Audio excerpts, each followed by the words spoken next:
Hello dear students, today we will study about the numerical portion of the physics chapter named as the electricity of 10th class. मैं इस video में आपका जो question है 6 से start करता हूँ। 5th क्वेश्चन के अंदर ज़्यादा कुछ नहीं पूछ रखा, एक छोटी सी चीज़ आपको पूछ रखी है और जो कई बार एग्जाम के अंदर भी पूछी जाती है। अगर आप किसी इलेक्ट्रिक सर्किट में पोटेंशियल डिफरेंस मेजर करना चाहते हैं तो वोल्ट मीटर को किस तरह से कंबाइन किया जाएगा, उसके अंदर कनेक्ट किया जाएगा, सीरीज कॉम्बिनेशन में या फिर पैरेलल कॉम्बिनेशन में। तो आपका आंसर होगा वोल्ट मीटर हमेशा पैरेलल कॉम्बिनेशन के अंदर, मतलब समानांतर जो श्रेणी होती है, समानांतर जो क्रम होता है, उस समानांतर क्रम के अंदर वोल्ट मीटर जुड़ता है। और अगर आप उसी सर्किट के अंदर इन द सेम केस अगर आप करंट को मेजर करना चाहते हैं, करंट मेजर करना चाहते हैं, एमीटर हमें किस तरह जोड़ना पड़ेगा, तो वो जोड़ना पड़ेगा सीरीज कॉम्बिनेशन के अंदर, श्रेणी क्रम के अंदर। तो हम डायरेक्ट 6th क्वेश्चन से स्टार्ट करते हैं। आपका जो 6th क्वेश्चन है एनसीईआरटी एक्सरसाइज का, उसके अंदर आपको एक वायर दी हुई है और उस वायर की जो डायमीटर है वो दे रखी है 0.5 mm। तो first of all we have to change the given parameters into the MKS system, metre kilogram system या फिर सेंटीमीटर ग्राम सिस्टम। तो यहां पर हम एमकेएस लेके चलते हैं। मिलीमीटर को मीटर में कन्वर्ट किया, मैंने क्या किया, 0.5 को 10⁻³ से मल्टीप्लाई कर दिया। इसके बाद में उस क्वेश्चन के अंदर दे रखा है कि वो आपकी जो वायर है उस वायर की रेजिस्टिविटी को रो से लिखा जाता है, इसको रो बोलते हैं। रेजिस्टिविटी दे रखी है 1.6 मल्टीप्लाइड बाई 10⁻⁻8 ओम मीटर। और जो आपको वायर दे रखी है उस वायर की लेंथ आपको दी हुई है 10 ओम। आपको उसकी लेंथ के बारे में बताना है। सिंपली आपके पास एक फॉर्मूला होता है रेजिस्टेंस का, R = ρl/A। आपको L की वैल्यू चाहिए, ये आपको पता लगानी है, लेकिन बाकी की जो 3 वैल्यू दे रखी हैं, तो एक काम कर सकते हैं, आप इस लेंथ को राइट हैंड साइड में रखें, बाकी सबको उठा के लेफ्ट में ले आए। R × A/R। देखिए ध्यान से, ये वाले जो वैल्यू है R की वैल्यू, ये आप 10 पुट कर दें डायरेक्ट, कोई दिक्कत वाली बात नहीं। जो रो की वैल्यू है वो 1.6 × 10⁻⁸ ओम मीटर पुट कर दें, वो भी कोई दिक्कत वाली बात नहीं। जो चीज आपकी, सॉरी नीचे लिखना है इसको, 1.6 × 10⁻⁸।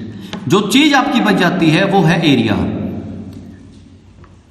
इसको आप सिंपली एरिया नहीं कह सकते हैं, इसका नाम होता है area of cross section, Hindi में बोलते हैं अनुप्रस्थ काट का क्षेत्रफल।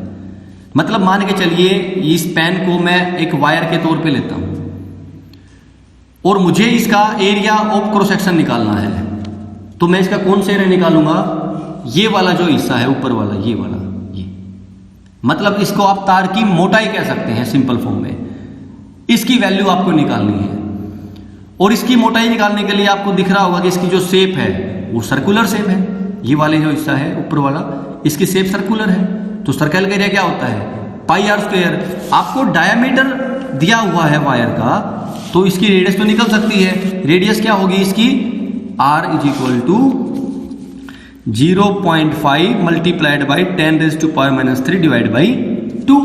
तो इसलिए मैंने इसका एरिया निकाल दिया। यहां पे देखें, A = πr² pi magnitude 22/7 multiplied by 0.5 multiplied by 10⁻³ and the whole square. आप इस चीज को सोल्व करिए, ये दोनों चीजें आपके पास पहले से दे रखी हैं। एरिया की वैल्यू आपके पास यहां से आ जाएगी, इस वैल्यू को ले जाके यहां पुट कर दीजिए एंड सोल्व इट, आपके पास आपका आंसर हो जाएगा। और इसका आंसर लगभग है 122.7 सेंटीमीटर लगभग। इसके बाद इसी क्वेश्चन में ये दे रखा है कि मान के चलें अगर आपके डायमीटर को डबल कर दिया जाए, अगर डायमीटर को डबल कर दिया जाए तो उसके बाद क्या होगा, उसके बाद आपके रेजिस्टेंस पे क्या फर्क पड़ेगा। अगर आपने डायमीटर को डबल कर दिया, इसका मतलब आप रेडियस को डबल करने लग रहे हैं, और अगर रेडियस को डबल कर देते हैं तो ये आपका जो एरिया है वो तो πr² में है ना। अगर इसको यहाँ पे 2 से मल्टीप्लाई किया जाएगा तो इसका स्क्वायर कितना हो जाएगा, 4 अगर आपके डिवाइड में 4 आता है तो रेजिस्टेंस कितना हो गया, रेजिस्टेंस आपका 1/4 हो जाता है। तो अगर आप अपने डायमीटर को, अगर वायर के डायमीटर को डबल कर देते हैं तो उससे आपका जो रेजिस्टेंस है वो 1/4 मल्टीप्लाई हो जाएगा, मतलब कि 4 गुना तक कम हो जाएगा। जैसे एग्जाम्पल के तौर पे अगर मान के चले पहले आपका रेजिस्टेंस है वो 10 ओम आया हुआ था, यहाँ पर 10 ओम है, और अगर आप इसी वायर की डायमीटर को, इसको अगर आप डबल कर देते हैं तो आपका जो नया रेजिस्टेंस होगा वो 10 divide by 4 is equal to 2.5 ohm हो जाता है। नेक्स्ट क्वेश्चन, 7th क्वेश्चन, आपको एक टेबल दी हुई है और इस टेबल के हिसाब से आपको I और V की वैल्यू गिवन है, क्वेश्चन के अंदर गिवन है। When potential is 1.6 volt, current is 0.5 ampere. When the potential is 3.4 volt, the current is 1.0 ampere. इस तरह से 2-3 वैल्यू आपके सामने और दे रखी है। करना कुछ ज्यादा नहीं, सिर्फ आपको एक ग्राफ बनाना है। आप एक ग्राफ पेज लें, मैंने तो रफली जो सिंपल हमारा पेज होता है उसके ऊपर लिखा हुआ है, लेकिन आपको एक ग्राफ पेज लेना है और उस ग्राफ पेज पे आपको इस तरह से एक्स एक्सिस में और वाई एक्सिस में ऐसे नंबरिंग करनी है। 2 ओम, 4 ओम, 6 ओम, 8 ओम, 10 ओम, 12 ओम, 14 ओम, as like that. Current 1 ampere, 2 ampere, 3 ampere, 4 ampere. When current is 0.5 ampere, voltage is 1.6 volt. इसी के हिसाब से मैंने अपना पहला पॉइंट डिनोट कर रखा है। 0.5 लगभग यहाँ मिलेगा मेरे को करंट का और 1.6 यहाँ मिल सकता है, तो इन दोनों के सामने मैंने पॉइंट डिनोट कर दिया। ऐसे ही when current is 1.0 ampere, voltage is 3.4 volt, उसके हिसाब से ये दूसरा पॉइंट डिनोट कर दिया। When current is 2.0 ampere, voltage is 6.7 volt, तीसरा पॉइंट, इसके बाद में ये चौथा पॉइंट और ये पांचवा पॉइंट। सभी पॉइंट्स को ग्राफ के हिसाब से डिनोट करने के बाद जब एक लाइन की वजह से, एक लाइन की हेल्प से, वजह से नहीं हेल्प से इनको कनेक्ट करते हैं तो आपके सामने एक लाइन ऐसे बन जाती है जिसको लीनियर लाइन बोलते हैं। और जो हमारा ओम्स लॉ है वो यहाँ पर ओबे हो जाता है, क्योंकि ओम्स लॉ क्या होता है, the potential difference across the two end of a given wire is directly proportional to current flowing through it. और जब कोई दो चीजें एक दूसरे के साथ में डायरेक्टली प्रोपोर्शनल होती हैं तो उन दोनों के बीच का जो ग्राफ है वो लीनियर ही बनता है।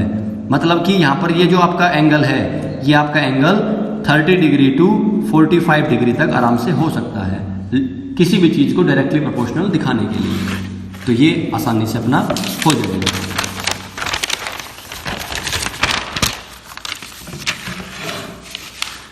इसमें आगे चलते हैं क्वेश्चन नंबर 8 में। सिंपल सा है, आपको जो क्वेश्चन दिया है एक्सरसाइज में, उस क्वेश्चन के अंदर आपको वोल्टेज गिवन है 12 वोल्ट और करंट गिवन है 2.5 मिली एम्पियर। तो करंट को जो मिली एम्पियर है उसको एम्पियर में कन्वर्ट करने के लिए क्या करेंगे, 2.5 को 10⁻³ से मल्टीप्लाई कर देंगे। आपको आर की वैल्यू निकालनी है। हमने पढ़ा है ओम्स लॉ, क्या होता है, V directly proportional to I और V is equal to IR। मैंने सिंपली यहाँ पर वो फॉर्मूला लिखा हुआ है। मेरे को R की वैल्यू चाहिए ना, तो R को रखा इस साइड में, I को ले आया नीचे इसके, V divide by I is equal to R। V is equal to 12 volt and I is equal to 2.5 multiplied by 10⁻³ इस चीज को आप ऐसे भी लिख सकते हैं सोल्व करने के बाद में। तो जो यहां पर आपकी वैल्यू आएगी वो आपका रेजिस्टेंस हो जाएगा। बिल्कुल सिंपल सोल्व आप कर सकते हैं। क्वेश्चन नंबर 9th, क्वेश्चन दे रखा है, let we have 5 resistance named as the 0.2 ohm, 0.3 ohm, 0.4 ohm, 0.5 ohm and 12 ohm. They are connected in series, सबको श्रेणी क्रम में जोड़ रखा है। जो बैटरी हमने यहां पर जोड़ रखी है उस बैटरी की वोल्टेज है 9 वोल्ट। आपको बताना है कि 12 ओम रेजिस्टेंस जो होगा उस 12 ओम रेजिस्टेंस के अंदर से करंट का फ्लो कितना होगा। थोड़ा सा कॉम्प्लिकेटेड किया इस चीज को, ज्यादा तो नहीं लेकिन थोड़ा सा इसके अंदर घुमा रखा है क्वेश्चन को। आपको एक बात याद रखनी है अच्छे से कि सीरीज कॉम्बिनेशन के अंदर हमेशा हर रेजिस्टेंस के ऊपर पोटेंशियल की वैल्यू चेंज होती है, लेकिन करंट की वैल्यू चेंज नहीं होती है। तो चाहे आपका करंट 0.2 ओम के अंदर से पास हो, चाहे 0.3 में से जाए, चाहे 0.4, चाहे 0.5 और चाहे 12, आपका करंट चाहे इनमें से किसी भी रेजिस्टेंस के अंदर से अगर जाता है तो उसकी वैल्यू पे कोई फर्क नहीं पड़ता है। तो आप ये देखें कि आपका लास्ट में जो रेजिस्टेंस है वो 12 ओम दे रखा है, मतलब वो करंट है आपका सबके अंदर से होता हुआ आएगा। तो सारे के सारे रेजिस्टेंस देखिए आप सीरीज कॉम्बिनेशन के अंदर कनेक्टेड हैं। तो फर्स्ट ऑफ ऑल हम जो सीरीज कॉम्बिनेशन का फॉर्मूला होता है, श्रेणी क्रम में प्रतिरोधकों को जोड़ने का सूत्र होता है, वो लिखते हैं। क्या होता है? RS is equal to R1 plus R2 plus R3 plus up to RN। सभी को एल्जेब्रिकल तरीके से जोड़ दिया, आंसर कितना आया? 13.4 ओम।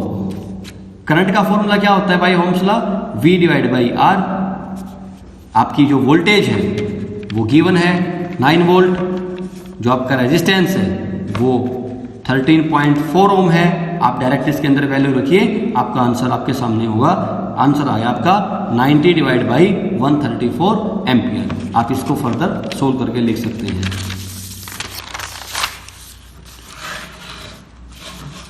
अभी जो क्वेश्चन आपके सामने है 10th क्वेश्चन, ये पेपर के अंदर कई बार रिपीट हो चुका है हरियाणा बोर्ड एग्जाम के अंदर, तो इसको एक बार ध्यान से देखिए। इसी वजह से मैंने इस क्वेश्चन की पूरी स्टेटमेंट आपके सामने लिख रखी है। How many 136 ohm resistors are connected in parallel with 220 volt electric source to get 5 ampere current.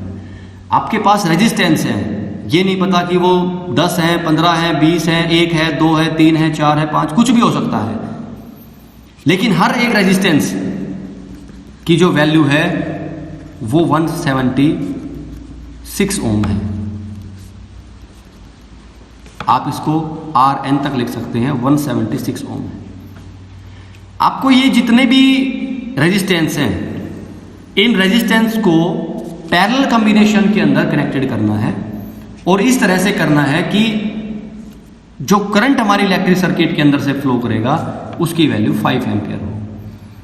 देखिए इसको सोल्व कैसे करना है। आपको वोल्टेज की वैल्यू दी हुई है, आपको करंट की वैल्यू दी हुई है, तो हम सिंपल मेथड से सर्किट का रेजिस्टेंस तो ऑब्टेन कर ही सकते हैं। कैसे किया? R is equal to V divide by I, R is equal to 220 volt divide by 5। अगर हम इनको सोल्व करते हैं तो आपका आंसर आ जाता है R की वैल्यू, मतलब सर्किट का जो टोटल रेजिस्टेंस है वो आपका 44 ओम आ जाता है, 44 ओम आ जाता है। दूसरी बात, ये जो रेजिस्टेंस आपको जोड़ने हैं, ये रेजिस्टेंस किस कॉम्बिनेशन में जोड़ने हैं? पैरेलल कॉम्बिनेशन में। तो पैरेलल कॉम्बिनेशन के लिए फॉर्मूला क्या होता है? 1 divide by RP is equal to 1 upon R1 plus 1 upon R2 plus 1 upon R3 up to 1 upon RN। ये इसका जनरल फॉर्मूला होता है। इस चीज की वैल्यू आपके पास आ चुकी है। क्या वैल्यू आ चुकी है? ये वाली value RP, resistance that are connected in parallel, resultant of resistance that are connected in parallel, and your answer is 44 ohm. So you can put in the place of RP 44 ohm, but we don't know how many 176 ohm resistance, so let connect them. 1 by 176 plus 1 upon 176 plus 1 upon 176 up to n upon 176। मतलब parallel combination के अंदर आप इसको connected करते रहे और last में आप यहां तक पहुंच जाते हैं, n डिवाइड बाई 176 तक। ये आपका जब कॉम्बिनेशन किया तो ये कॉम्बिनेशन का रिजल्टेंट है। लेफ्ट हैंड साइड के अंदर रिजल्टेंट एक आपका और भी आया हुआ है, इन दोनों को एक दूसरे के बराबर रख दिया। 1 divide by 44 is equal to n divide by 176। We have to get the magnitude of n, so 176 cross multiply करके आपके लेफ्ट हैंड में चला गया, और n की वैल्यू क्या आ जाती है? 176 डिवाइड बाई 44। अगर आप इसको सोल्व करें आपका आंसर कितना आया? नंबर ऑफ रेजिस्टेंस कितने रहते हैं? 4 ओम। यहां पर ये आपका फाइनल आंसर है। अगर आप ये देखना चाहें कि आपका आंसर सही है या नहीं है तो उस चीज़ को भी आप कर सकते हैं। Let we have 4 resistance, each of resistance 176 ohm that are connected in parallel. So according to formula 1 upon Rp is equal to 1 upon 176 plus 1 upon 176 plus 1 upon 176 plus 1 upon 176.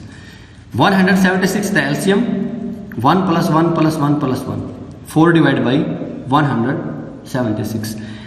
The value that is written here 4 divided by 176 is the value of 1 upon Rp. We have to get the magnitude of Rp, so reciprocate. 176 divided by 4 is equal to 44 ohm, जो कि आपका answer पहले ही निकल चुका था।